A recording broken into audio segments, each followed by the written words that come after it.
Hello, in this video I'm gonna show you how to take a screenshot without using side buttons in Zenfone 11 Ultra.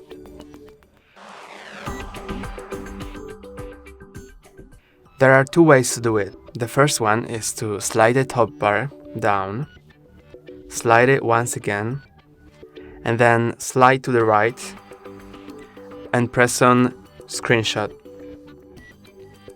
That's how you've made a screenshot. There's also another way.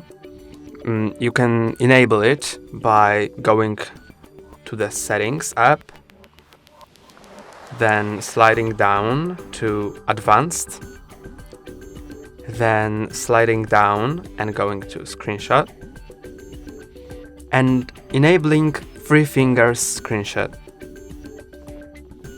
Now you can take a screenshot by sliding 3 fingers down. That's all for today. Don't forget to like and subscribe. See you next time.